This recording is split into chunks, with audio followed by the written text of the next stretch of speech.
Hi ಎಲ್ಲರಿಗೂ ನಮಸ್ಕಾರ. Welcome to Lakshmi cooking blog channel. ಇವತ್ತೇ ನಾನು ಪನ್ನೀರು ಮಾಡ್ತಾಯಿದ್ದೀನಿ. ಪನ್ನೀರ್ ಗೀ ಮಸಾಲ ಮಾಡ್ತಾಯಿದ್ದೀನಿ. ಯಾವ ರೀತಿ ಮಾಡೋದು ಅಂತ ನೋಡೋಣ. ಮೊದಲಿಗೆ ನಾನಿಲ್ಲಿ 400 ಗ್ರಾಮ್ ಪನ್ನೀರನ್ನು ತೊಗೊಂಡಿದ್ದೀನಿ.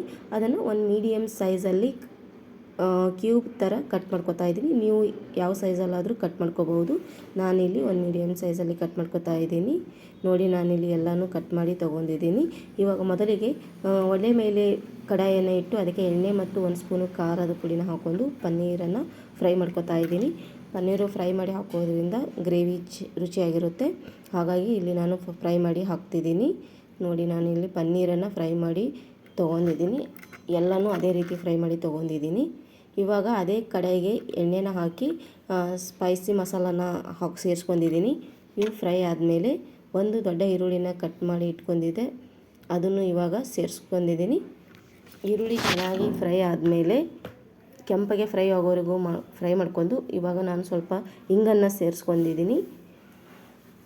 ಹಾಗೆ ಮತ್ತು ಟೊಮೊಟೊ ಪೇಸ್ಟ್ ಮಾಡಿ ಇಟ್ಕೊಂಡಿದ್ದೆ, ಅದಕ್ಕೆ ಸ್ವಲ್ಪ ಬೆಳ್ಳುಳ್ಳಿ ಶುಂಠಿ ಹಾಕಿ ಪೇಸ್ಟ್ ಮಾಡಿ ಇಟ್ಕೊಂಡಿದ್ದೆ, ಅದನ್ನು ಸೇರಿಸ್ಕೊಂಡು ಫ್ರೈ ಮಾಡ್ಕೊಂಡಿದ್ದೀನಿ. ಇವಾಗ ಸ್ವಲ್ಪ ಕೊಬ್ಬರಿನ ಪೇಸ್ಟ್ ಮಾಡಿ ಇಟ್ಕೊಂಡಿದ್ದೆ, ಅದನ್ನು ಹಾಕ್ಕೊಂಡು ಫ್ರೈ ಮಾಡ್ಕೊತಾ ಇದ್ದೀನಿ. ಇದನ್ನು ಫ್ರೈ ಆದಮೇಲೆ ನಾನಿವಾಗ ಮಸಾಲ ಸೇರಿಸ್ಕೊತಾ ಇದ್ದೀನಿ. 1 ಸ್ಪೂನು ಅರಿಶಿಣ, 2 ಸ್ಪೂನ್ ಖಾರದ ಪುಡಿ, 1 ಸ್ಪೂನು ಧನಿಯಾ ಪುಡಿ ಸೇರಿಸ್ಕೊಂಡು ಫ್ರೈ ಮಾಡ್ಕೊಂಡು ಮಸಾಲ ಫ್ರೈ ಆದಮೇಲೆ ಇದಕ್ಕೆ ಅದೇ ಮಿಕ್ಸಿ ಜಾರಿಗೆ ಒಂದು ಸ್ವಲ್ಪ ನೀರನ್ನು ಹಾಕಿ ಸೇರಿಸ್ಕೊಂಡು ಇವಾಗ ಲಿಡ್ಡನ್ನು ಮುಚ್ಚಿ 1 ನಿಮಿಷ ಕುದಿಯೋದಕ್ಕೆ ಬಿಡ್ತಿದ್ದೀನಿ. ನೋಡಿ, ಇವಾಗ 1 ನಿಮಿಷ ಕುದ್ದಿದೆ. ಎಣ್ಣೆ ಎಲ್ಲ ಎಷ್ಟು ಚೆನ್ನಾಗಿ ಬಿಟ್ಕೊಂಡಿದೆ ಅಂತ ಸೈಡೆಲ್ಲ ಮಸಾಲ ಎಲ್ಲ ಚೆನ್ನಾಗಿ ಫ್ರೈ ಆಗಿದೆ. ಈ ಟೈಮಲ್ಲಿ ನಾನು ಗ್ರೇವಿ ಗಟ್ಟಿಯಾಗಿರೋದ್ರಿಂದ ಮತ್ತು ಇದಕ್ಕೆ ಸ್ವಲ್ಪ ಉಪ್ಪನ್ನು ಸೇರಿಸ್ಕೊತಾ ಇದ್ದೀನಿ. ಅದನ್ನು ಮಿಕ್ಸ್ ಮಾಡ್ಕೊಂಡು ಗ್ರೇವಿ ಇಲ್ಲಿ ಗಟ್ಟಿಯಾಗಿದೆ, ಹಾಗಾಗಿ ನಾನು ಮತ್ತೆ 2 ಕಪ್ ನೀರನ್ನು ಸೇರಿಸ್ಕೊಂಡಿದ್ದೀನಿ. ನೀವು ಎಷ್ಟು ನಿಮ್ಗೆ ನೋಡ್ಕೊಂಡು ನೋಡ್ಕೊಂಡು ನೀರನ್ನು ಸೇರಿಸ್ಕೋಬೋದು. ಇವಾಗ ಲಿಡ್ಡನ್ನು ಮುಚ್ಚಿ ತೆಗೆದಿದ್ದೀನಿ. ನೋಡಿ, ಚೆನ್ನಾಗಿ ಕುದೀತಾ ಇದೆ ಇವಾಗ ಗ್ರೇವಿ. ಇವಾಗ ನಾನು ಇದಕ್ಕೆ ಪನ್ನೀರನ್ನು ಸೇರಿಸ್ಕೊತಾ ಇದ್ದೀನಿ. ಪನ್ನೀರನ್ನು ಸೇರಿಸ್ಕೊಂಡು ಜಾಸ್ತಿ ಕಲಿಸ್ಕೋಬಾರ್ದು ಫ್ರೆಂಡ್ಸ್, ಸ್ವಲ್ಪ ಅಷ್ಟೇ ಅವನ್ನ ಸರಿಯಾಗಿ ಇದು ಮಾಡಿ ಲಿಡ್ಡನ್ನು ಮುಚ್ಚಿ ನಾನು ಇವಾಗ ಇದನ್ನು 5 ನಿಮಿಷ ಕುದಿಸ್ಕೊತಾ ಇದ್ದೀನಿ. 5 ನಿಮಿಷ ಆದಮೇಲೆ ನಾನು ಇಲ್ಲಿ ಓಪನ್ ಮಾಡ್ತಿದ್ದೀನಿ. ನೋಡ್ತಿರ್ಬೋದು, ಪನ್ನೀರೆಲ್ಲ ಚೆನ್ನಾಗಿ ಕುದ್ದಿದೆ. ಇವಾಗ ನಾನು ಇದಕ್ಕೆ ಕಸ್ತೂರಿ ಮೇಥಿನ ಸೇರಿಸ್ಕೊತಾ ಇದ್ದೀನಿ.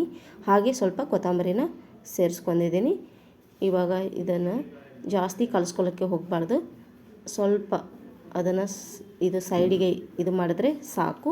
ಜಾಸ್ತಿ ಕಲಿಸ್ಕೊಂಡ್ರೆ ಪನ್ನೀರೆಲ್ಲ ಇದಾಗಿಬಿಡುತ್ತೆ, ಒಡೆದು ಬಿಡುತ್ತೆ. ಹಾಗಾಗಿ ಇವಾಗ ಇದನ್ನು ಲಿಡ್ಡನ್ನು ಮುಚ್ಚಿ ನಾನು ಸೈಡಿಗೆ ಇಲ್ಲಿ ಒಂದು ಪ್ಯಾನ್ ಇಟ್ಕೊಂಡು ಅದಕ್ಕೆ 2 ಸ್ಪೂನು ತುಪ್ಪ ಮತ್ತು 1 ಸ್ಪೂನು ಖಾರದ ಪುಡಿನ ಸೇರಿಸ್ಕೊಂಡು ಮೇಲೆ ಒಗ್ಗರಣೆಗೆ ಹಾಕ್ತಿದ್ದೀನಿ ಫ್ರೆಂಡ್ಸ್. ಅಂದರೆ ಇದು ಹಾಕೋದ್ರಿಂದ ಗ್ರೇವಿಗೆ ಕಲರ್ ಚೆನ್ನಾಗಿ ಬರುತ್ತೆ. ಹಾಗೂ ನೋಡ್ತಾ ಇರ್ಬೋದು ಎಷ್ಟು ಚೆನ್ನಾಗಿ ಆಗಿದೆ ಅಂತ.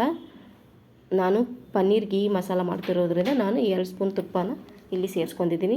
ನೋಡ್ತಾ ಇರ್ಬೋದು ಎಷ್ಟು ಚೆನ್ನಾಗಿ ಬಂದಿದೆ ಅಂತ. ನೀವು ಒಂದ್ಸಲ ಟ್ರೈ ಮಾಡಿ. ಈ ವಿಡಿಯೋ ಇಷ್ಟವಾದರೆ ಲೈಕ್ ಮಾಡಿ, ನನ್ನ ಚಾನಲನ್ನು ಸಬ್ಸ್ಕ್ರೈಬ್ ಮಾಡಿಕೊಂಡು ನಿಮ್ಮ ಫ್ರೆಂಡ್ಸ್ಗೆ ಶೇರ್ ಮಾಡಿ.